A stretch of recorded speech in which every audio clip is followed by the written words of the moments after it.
startup digital kepada seluruh lapisan masyarakat di berbagai pelosok daerah. Pemerintah juga tengah mendorong transformasi baik dalam pemerintahan, ekonomi dan masyarakatnya demi ekosistem digital. Bahkan mendengar Presiden Joko Widodo pun telah mendeklarasikan visi Indonesia Digital di tahun 2025 dan berdasarkan visi tersebut, Kementerian Komunikasi dan Informatika Republik Indonesia dipimpin Johnny Gerard Plate menginisiasi Gerakan Nasional 1000 Startup dan melibatkan kampus Universitas Nusa Nipah Indonesia di Maumere sebagai salah satu tempat untuk diadakan roadshow Gerakan Nasional 1000 Startup Digital tahun 2021. Nah, seperti apa Gerakan Nasional ini dan bagaimana implementasinya? Kita akan berbincang bersama staf khusus Menkominfo Republik Indonesia, Bapak Philip Kobang.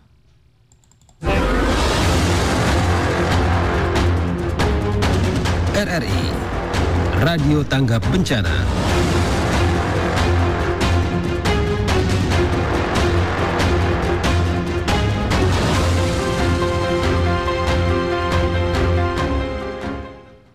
Selamat pagi Pak Philip, salam sehat selalu. Halo, selamat pagi. Baik. Kabar baik, salam sehat. Iya, salam sehat juga Pak Philip. Nah, ini ketika kita bicara tentang Gerakan Nasional 100 Startup Digital, sebenarnya apa maksudnya ini Pak? Ya, baik para RRI ND di mana saya berada. Gerakan Nasional 1000 Startup Indonesia ini sebetulnya satu program yang didorong oleh Kementerian Kominfo untuk menumbuhkan atau mengembangkan ekosistem digital di seluruh pelosok tanah air, bersamaan dengan mulai tersedianya atau terbangunnya infrastruktur digital di seluruh pelosok tanah. Nah, maksudnya adalah di daerah masyarakat di seluruh daerah di Indonesia agar memanfaatkan akses internet, memanfaatkan jaringan digital yang sudah tersedia untuk semua kepentingan sosial ekonomi di lokal, ya. Dan dengan itu maka seluruh masyarakat didorong untuk ambil bagian memanfaatkan jaringan digital yang sudah tersedia untuk mengembangkan seluruh produk UMKM lokal, ya, dengan antara lain membuat perusahaan-perusahaan atau bisnis-bisnis startup. Nah, disebut startup karena ini merupakan usaha awal atau perusahaan perintisan, ya, perusahaan pemula yang mengembangkan semua potensi atau kemampuan yang ada melalui inovasi dan entrepreneurship untuk kepentingan sosial dan ekonomi bagi masyarakat setempat. Itu kira-kira yang didorong. Sehingga ke depan masyarakat bisa memanfaatkan secara maksimal semua jaringan internet maupun infrastruktur digital yang sudah tersedia. Demikian. Oke, baik Pak. Jadi ini lebih bagaimana mendorong untuk perusahaan-perusahaan perintis Pak, ya, untuk bisa mengembangkan diri dan juga sebagai platform bagi UMKM memasarkan produknya ataupun hasilnya. Nah, ini kemarin ini dilaksanakan di Universitas Nusa Nipah Indonesia di Maumere. Apakah memang baru pertama kali dilaksanakan program ini, ataukah ini tempat yang kesekian nih dalam Gerakan Nasional ini, Pak? Ya, kalau kita lihat awal mulai didorong gerakan ini, sebetulnya sudah dimulai sejak 2016 ya, yang lalu. Dan dalam 2 tahun yang terakhir, ya, sejak 2019, 2020 dan tahun ini 2021 semakin kencang didorong karena juga memang kebutuhan masyarakat akan jaringan digital semakin meningkat. Dan karena itu maka Kementerian Kominfo mendorongnya itu semakin gencar, dan roadshow ini melibatkan perguruan tinggi, ya, universitas di berbagai daerah, lebih dari 20 daerah untuk saat ini, dan melibatkan semua aktivitas akademika yang ada di berbagai, dan kampus-kampus itu memang diharapkan terjalin kerjasama yang semakin erat, dan dengan begitu maka diharapkan pula bahwa visi misi untuk pengembangan sosial ekonomi yang gerakan melalui gerakan startup ini juga membangkitkan antusiasme mahasiswa terutama untuk mulai melibatkan diri dalam membangun perusahaan-perusahaan rintisan, antara lain tentu saja sesuai dengan potensi lokal yang dimiliki. Dan yang paling penting sebetulnya gerakan ini yang disebut gerakan 1000 startup adalah bagaimana generasi muda yang dalam hal ini melalui kampus-kampus, para mahasiswa menterinya, untuk mulai mengasah diri melalui inovasi dan menyesuaikan dengan perubahan-perubahan besar fundamental, kita sebut dengan disrupsi, sehingga hal itu bisa memberikan nilai tambah secara sosial dan ekonomi bagi masyarakat atau di lokal setempat. Oke, jadi memang ini gerakannya ini disasar kepada para mahasiswa Pak ya, yang nantinya akan tamat selesai pendidikan akan menjadi seorang wira swastawan, seperti itu Pak Philip? Kurang lebih seperti itu, karena disebut startup karena ini memberikan inspirasi, bahkan visi besarnya itu adalah terkait dengan inovasi dan kewirausahaan. Nah, karena itu saya kira kalau kemudian perguruan tinggi menanggapinya, lalu kemudian itu mau mengadopsinya seperti yang dilakukan oleh UNIPA menjadi satu mata kuliah yang penting di kampus, saya kira ini menarik dan penting bagi mahasiswa-mahasiswi untuk mulai sejak awal menggunakan kesempatan ini untuk mengembangkan kemampuan mereka masing-masing, terutama dengan visi besar inovasi dan wirausahaan. Itu. Baik, dan responnya ini sangat luar biasa Pak ya. UNIPA juga bahkan memasukkan startup digital dalam kurikulum pendidikan di kampus mereka nih Pak, dari Fakultas Ekonomi, kemudian Fakultas Teknik, bahkan kelautan, perikanan, pertanian, dan ilmu-ilmu sosial lainnya. Nah, apa strategi lainnya dari Kemkoninfo nih Pak untuk menyukseskan gerakan 1000 startup digital ini Pak Philip? Nah, ini ada beberapa program sebetulnya yang terkait, yang kalau dalam program besarnya itu adalah menumbuhkan ekosistem digital. Nah, untuk apa? Untuk seperti yang tadi saya sebutkan di awal, untuk pemanfaatan akses internet ataupun akses digital itu semaksimal mungkin. Karena kebutuhan sangat mendesak dalam situasi saat ini ya, saat pandemi ini. Akses internet, kebutuhan jaringan digital, sebagainya itu sangat tinggi. Nah, karena itu Kementerian Kominfo mendorong pada saat yang sama ketika infrastruktur digital tersedia, bertumbuh juga ekosistem digital untuk pemanfaatan infrastruktur digital yang sudah yaitu semaksimal. Nah, untuk menumbuhkan ekosistem digital itu dibuat berbagai program, antara lain startup 1000 startup ini, lalu juga UMKM digital, BUMDes digital, ya, lalu gerakan startup digital ini juga menyasar banyak masyarakat atau orang muda, generasi muda, mulai dari tingkat SLTA sampai perguruan tinggi.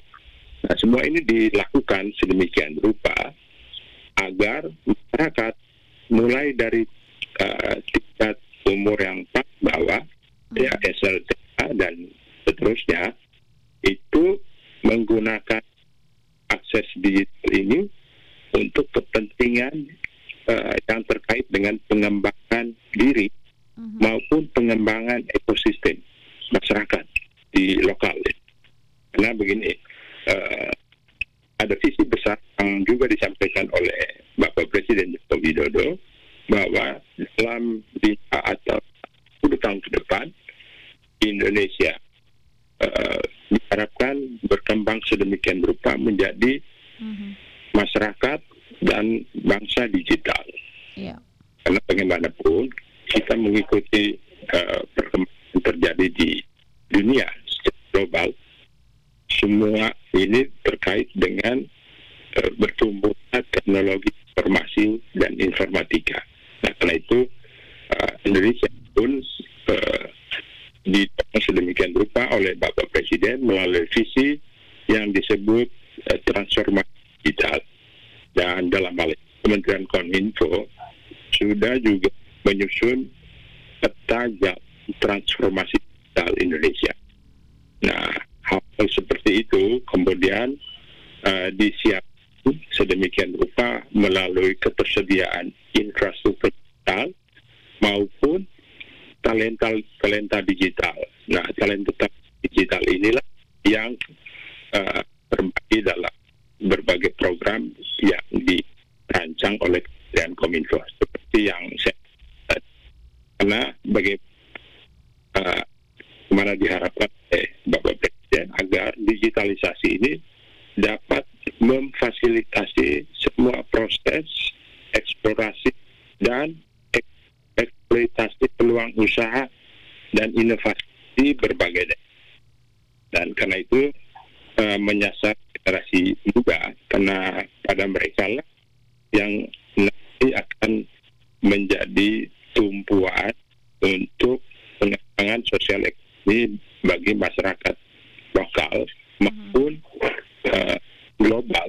Karena begitu salah satu usaha rintisan itu masuk ke pasar digital, dia menjadi bagian dari bisnis global karena perhubungan atau konektivitas melalui jaringan internet tadi. Oke. Kira-kira begitu. Baik.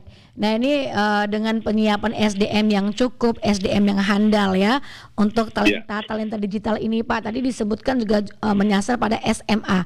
Apakah ada jalinan kerjasama yang dibangun sinergitas bersama Kementerian Pendidikan misalnya, Pak, agar ini juga bisa dimasukkan dalam kurikulum pendidikan? Selain tadi inisiatif ya dari Unipa sendiri dalam mata kuliah yang dihadirkan bagi para mahasiswanya.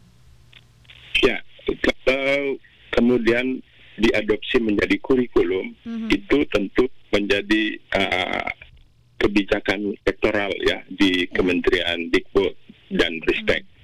Nah, itu tentu bukan jadi domain lagi dari Kementerian Dikbud. Nah, itu tergantung kebijakan dari Kementerian sektoral. Namun, Kementerian Kominfo membuka peluang pengembangan itu atau adopsi itu seluas-luas mungkin. Nah, seperti yang disampaikan bahwa Unipa kemudian berencana untuk mengadopsinya menjadi bagian dari kurikulum. Saya kira itu terbuka kesempatan atau kemungkinan itu ya. Nah, Kementerian Kominfo dalam hal ini menyediakan program dalam sisi yang lebih luas ya. Kalau itu kemudian dikembangkan secara sektoral oleh kementerian atau pusat-pusat pendidikan yang lain, itu menjadi tentu menjadi pilihan yang semakin penting ya bagi lembaga pendidikan terkait. Namun begini, ada satu catatan atau usulan menarik yang saya ingin sampaikan juga ke pihak Unipa. Ini menarik karena mengadopsinya menjadi bagian dari kurikulum. Nah, saya kira kalau ini diadopsi untuk menjadi bagian dari kurikulum di kampus Unipa untuk kepentingan mahasiswa, mungkin supaya ini menjadi lebih luas, mungkin dilihat dari sisi inovasi dan kewirausahaannya. Karena kalau dilihat dari sisi startup, ini menjadi lebih kecil ya lebih kecil ruang pembelajarannya. Kenapa? Karena perusahaan-perusahaan yang disebut usaha startup atau rintisan atau pemula itu juga meletakkan dasar usahanya pada visi inovasi dan kewirausahaan. Ini sesuatu yang jauh lebih luas. Dan karena itu saya kira punya kesempatan yang lebih luas juga untuk dikembangkan di masa depan. Ya, itu kurang lebih.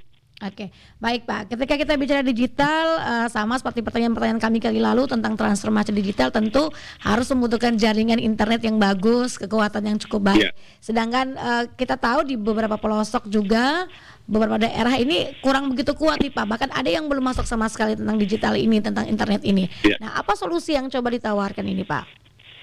Betul, ini semua terkait ya, sangat kebutuhan masyarakat dalam situasi pandemi saat ini terkait dengan konektivitas internet atau jaringan internet itu sangat tinggi. Sementara pada saat yang sama belum semua daerah atau di pelosok daerah sudah tersedia jaringan internet, belum terhubung secara digital ya. Dan ini diperhatikan betul oleh Kementerian Kominfo. Dan perlu diketahui juga bahwa untuk tersedianya infrastruktur digital perlu kerjasama atau kolaborasi dari banyak pihak, tidak hanya dari Kementerian Kominfo yang secara teknis menyediakan infrastruktur digitalnya, tapi juga secara politik dari DPR tentu saja untuk tersedianya anggaran, persetujuan DPR untuk tersedianya anggaran, sehingga dengan anggaran yang tersedia yang cukup, Kementerian Kominfo bisa membangunnya. Dan saya kira proses itu sudah ada pemahaman bersama. Kemarin baru saja ada rapat kerja Kementerian Kominfo dengan Komisi 1 DPR sebagai mitranya, dan sudah dipaparkan juga kebutuhan yang terkait dengan pembangunan jaringan internet di seluruh pelosok tanah air. Saat ini masih ada lebih dari 12.000 desa kelurahan yang masih blank spot, dan semua itu saat ini sedang dalam pengerjaan secara teknis di lapangan ya. Secara teknis di lapangan diharapkan dengan dukungan pendanaan secara politik dari DPR yang kemudian akan menjadi bagian anggaran APBN, maka Kementerian Kominfo punya kesempatan untuk secepatnya menyediakan infrastruktur digital di seluruh pelosok tanah air. Karena hal itu semua saling terkait. Nah, kami memahami bahwa masih banyak sekali daerah, desa ya di pelosok tanah air, juga termasuk di NTT, di Flores, yang belum tersedia jaringan internet, atau pula ada yang sudah tersedia tapi belum stabil. Hal-hal seperti ini juga terus diperhatikan, dan Kementerian Kominfo itu punya tanggung jawab untuk menyediakan infrastruktur digital, terutama di daerah 3T, terluar, terdepan, tertinggal. Sementara daerah non 3T atau juga daerah komersial itu menjadi tanggung jawab operator seluler untuk menyelesaikan pembangunannya. Dan komitmen dari operator seluler juga sama, itu akan menyelesaikan dalam rentang waktu secepatnya terakhir pada 2022. Karena bagian dari operator seluler itu termasuk lebih dari 3.000-an daerah, desa dan kelurahan di Indonesia, di seluruh Indonesia yang tidak tersedia 3T, namun masih belum tersedia infrastruktur digitalnya. Begitu. Jadi ada kolaborasi demikian berupa baik dari pemerintah, yaitu Kementerian Kominfo, dari DPR maupun juga dari operator seluler. Semuanya ini bertujuan untuk secepatnya menyediakan infrastruktur digital di berbagai daerah ya di tanah air. Oke. Demikian. Baik, terima kasih Pak Philip untuk informasinya pagi hari ini. Kita berharap saja ya dengan sinergitas yang dibangun cukup solid antara Kemkoninfo, DPR dan operator seluler ini ada 12.000 lebih ya blank spot ini akan bisa tercukupi dan juga bisa menyukseskan nih gerakan Indonesia Digital di tahun 2025 nanti. Selamat pagi Pak, salam sehat selalu. Baik, terima kasih. Pagi, salam sehat. Anda masih mendengarkan RRI Radio Tangga Bencana COVID-19.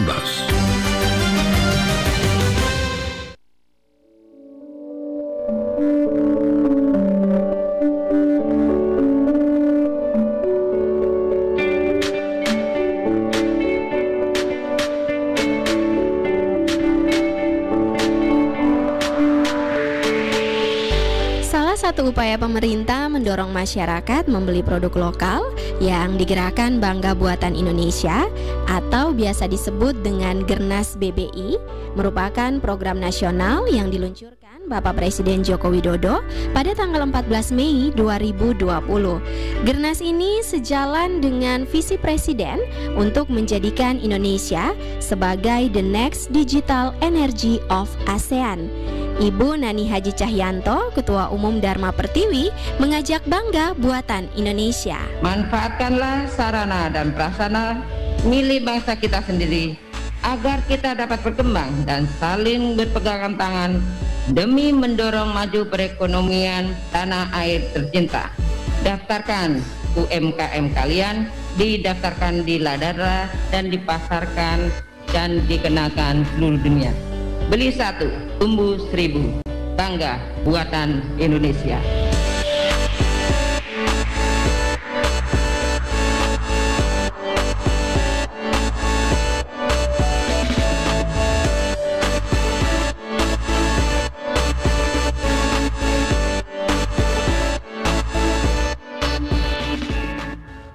Pendengar RRI dimanapun Anda berada, pagi hari ini juga kami akan menghadirkan informasi lalu lintas untuk Anda.